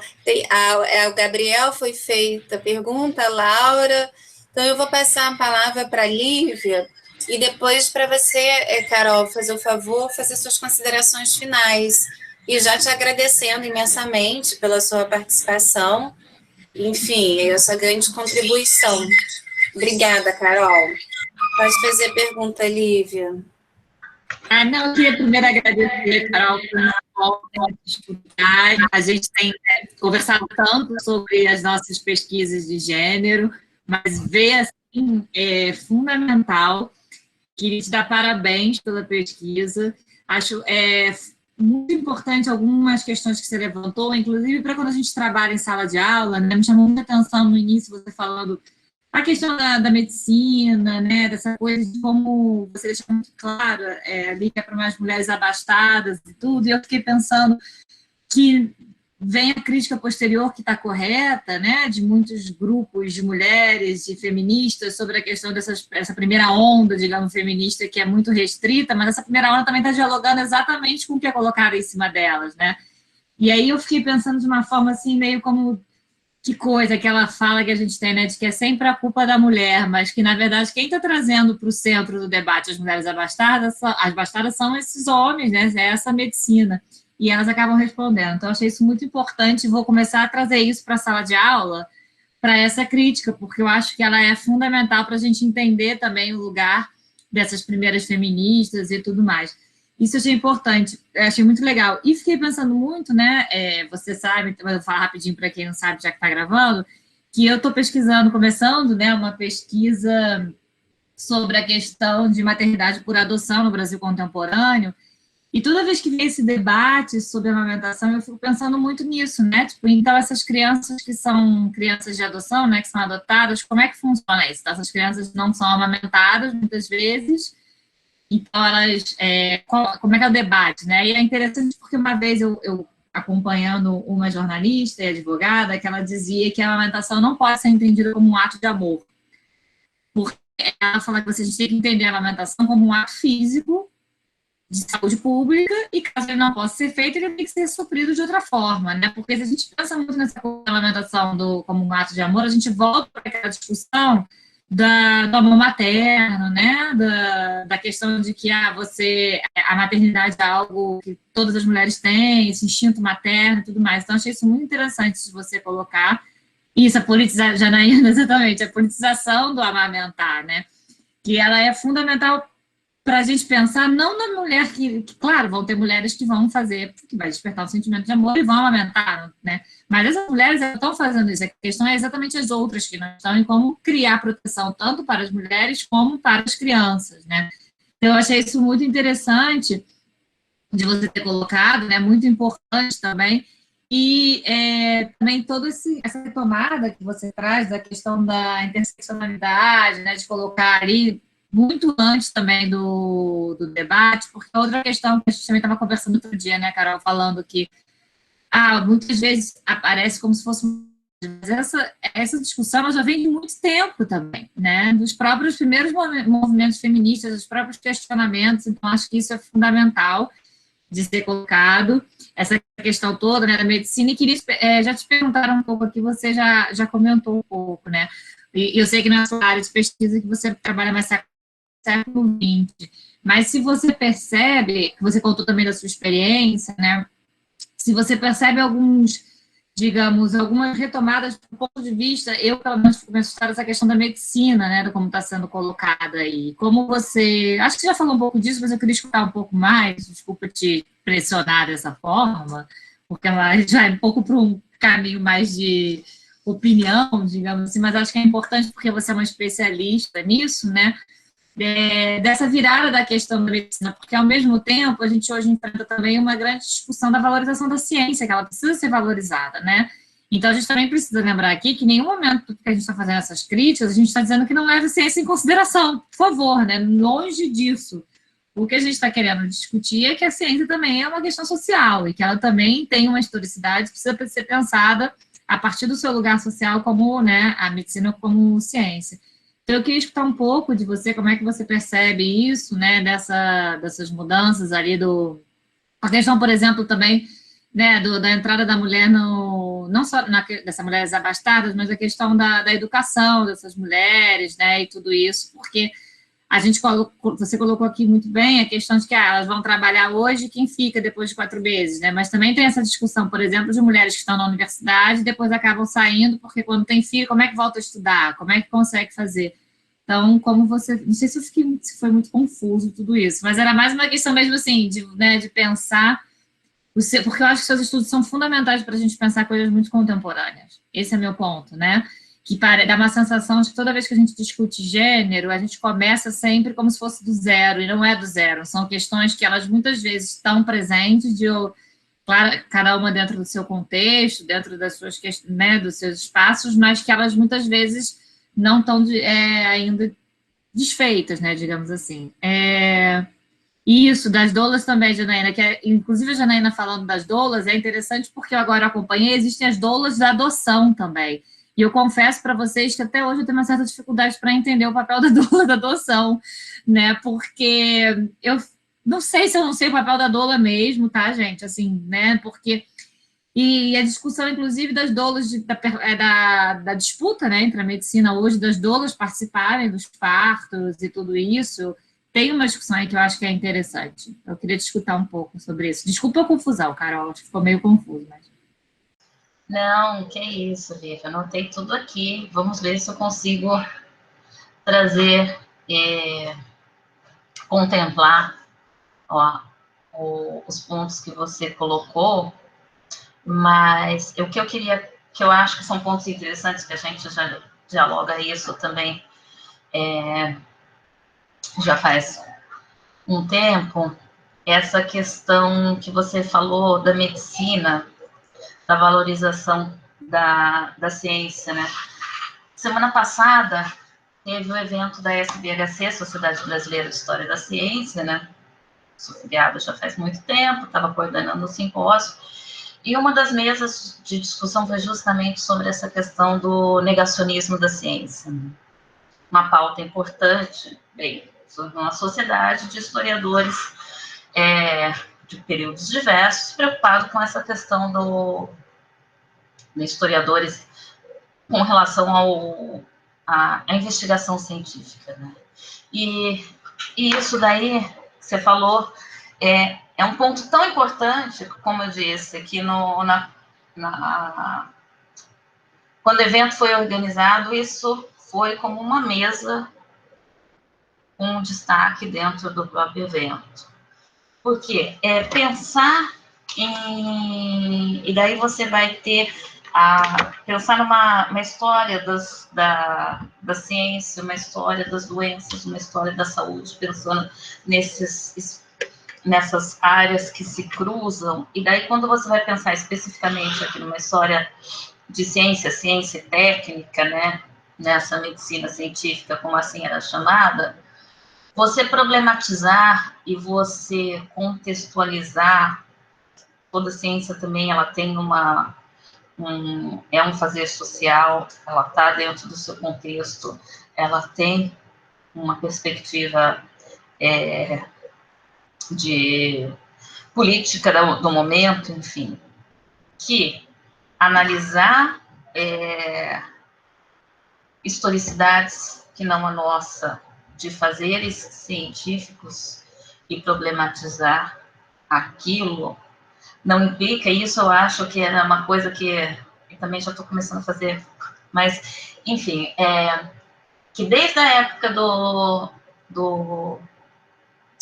meu mestrado, já discutia, sabe, mas isso daí é pseudociência. Aquela pseudociência.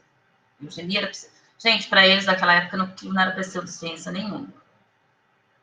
Sabe, aquilo era ciência, ponto.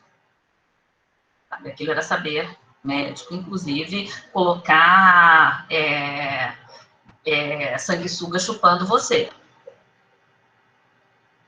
Então, eu acho que é importante isso que você colocou num contexto onde a gente tem esse negacionismo, essa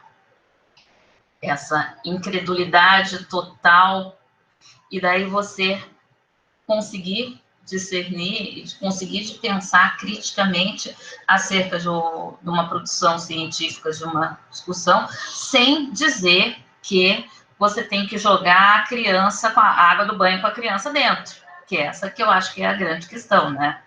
E é uma reflexão extremamente importante, porque você ser crítico não significa que, sabe, vira e mexe, liga a televisão, lá tá passando, eu lembro quando criou aquele programa de médico que passa de manhã, que ficam falando, tudo é médico, que tem que olhar para tudo, que você tem que lavar aquela esponjinha da pia, senão você vai morrer com a lixeira que fica em cima da pia, com aquela esponjinha que é cheia de bactéria. Quando criaram aquele programa, eu olhava assim e falava, gente,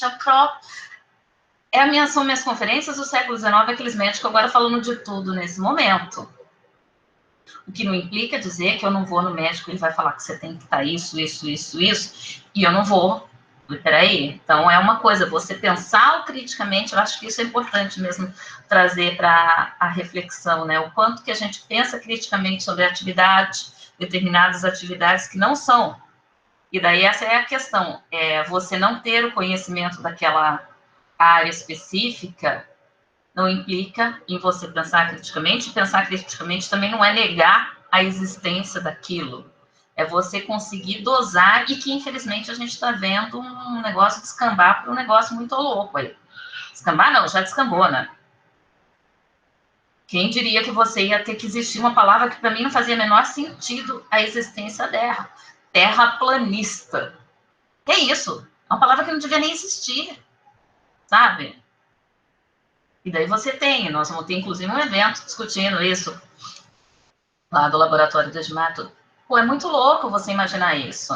Então, como que a ciência ela é viva, como que ela trabalha com essas questões, e esse negacionismo pelo qual estamos passando nesse momento é único, é diferente do que a gente pode falar, do que você queimar sujeito que falou que a Terra era redonda lá no século.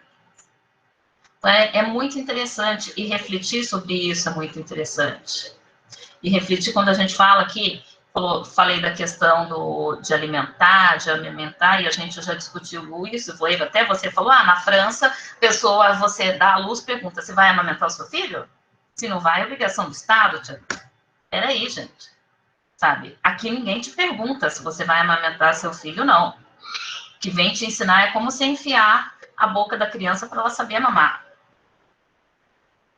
Então, isso é importante a gente compreender dentro dessa, como você disse, é uma temática que acaba puxando para questões da contemporaneidade, né? Essa questão que eu falei, que você também colocou aqui, dessas mulheres que não têm, de repente elas querem amamentar, mas também não tem como, porque você precisa voltar a trabalhar, ou se você não voltar, como você disse, parei porque fiquei cuidando do bebê, e daí você tem todo aquele gap que fica, sabe? E de repente não era porque eu queria.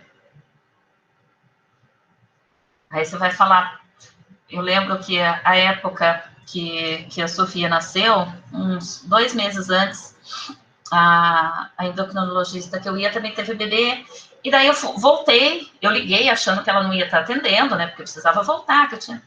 ela, não, já estou atendendo, porque eu só pude ficar 3 meses em casa, eu não preciso trabalhar, se eu não trabalho, eu não ganho, então... E daí minha filha já começou, já estava tomando leite de fórmula, sabe? Ela vai ficar corroendo a sua alma porque ela não conseguiu? Ou a garantia, isso a gente já comentou também, sabe?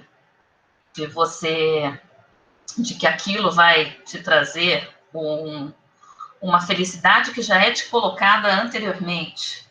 Quantas mulheres, eu não tive esse problema, mas quantas mulheres com quem eu conversei tratam a amamentação, que essa ideia da gente como um sofrimento, sabe? Era sofrimento. Eu já escutei de mais de uma mulher usar esse adjetivo para pensar no caso da amamentação. E daí, eu escutei, inclusive, uma vez, ela falou, só vou falar aqui para você, porque se eu falar em outro lugar, porque ela sabe que se ela falar isso, que ela odiava amamentar, que para ela que era sofrimento, que ela detestava aquilo, ela ia ser rechaçada. Então, eu acho que é importante, é bacana pensar nessas reflexões e como você mesma disse, né, como a gente consegue puxar um fio para outras temáticas que estão aqui desde na nossa contemporaneidade e que você pode achar que foi assim desde sempre, só que não, né? A ideia de que você tem aquilo socialmente construído, historicamente construído, né? Algo que você coloca ali simplesmente como o natural, e esse natural aqui, entre aspas, não à toa, né? Bem, deixa eu cumprir aqui, senão Carla briga com a gente vai ficar falando. Eu ia falar, senão eu estou me segurando para continuar falando. Eu posso fazer o seguinte, a gente deu as considerações finais. Isso. Para eu encerrar, porque eu tenho um evento 5 horas, que eu já estou atrasada. Não, então pode encerrar, Carlinha, tranquila. A gente continua na fofoca outro dia, eu e a Carol. Então, olha, muito obrigada pelo convite. Eu acho que para mim foi muito bom e desafiador, porque como vocês mesmas disseram, meu foco central é século XIX, é o Império, associar aquilo com a escravidão. Então, para mim foi bem desafiador pensar em todos os momentos que eu cheguei e adentrei ali para além do período imperial e como aquilo continuou. Então, trouxe para mim um exercício analítico de buscar o que eu já tinha visto, discutido e pensado, por isso até que eu coloquei aquela trajetória, porque foi assim que eu consegui pensar nessa apresentação. Agradeço a todas as pessoas que estiveram aqui presentes, todos os alunos, não alunos, os colegas. Para mim foi uma alegria muito grande poder falar e contar com um público participativo e grande aqui, em pleno 30 de novembro. Então, muito obrigada, meninas, pela oportunidade. Carol, muito obrigada. A gente vai encerrar, já anunciando aqui na semana que vem nós teremos a Lívia apresentando sua pesquisa mais recente, que ela falou um pouquinho agora para nós, deu uma palhinha, vamos dizer assim. Aí a gente continua, Carol. Eu ia falar isso agora. E eu vou te agradecer enormemente e novamente te parabenizar pela sua generosidade aqui em dialogar conosco e trazer sua pesquisa nesse final de ano, quando todas nós, e todos, né, estamos bastante cansados. Mas quem não pôde assistir de qualquer forma, o registro está feito, depois nós vamos editar, e depois também colocaremos no ar e avisaremos a todos os nossos alunos, enfim, que acompanham o Brasil Republicano pelos e-mails. Carol, muito obrigada. Lívia, obrigada pela ajuda, pela parceria. Obrigada a todos os colegas que estão nos ouvindo. Agora a gente está pulando para um outro evento do Brasil Republicano, mas esse é com o professor Jorge Ferreira. Eu encerro aqui, dou uma boa tarde para vocês, eu vou encerrar a gravação e depois a gente tem a sala como espaço, né, para poder continuar a nossa conversa. Boa tarde a todos.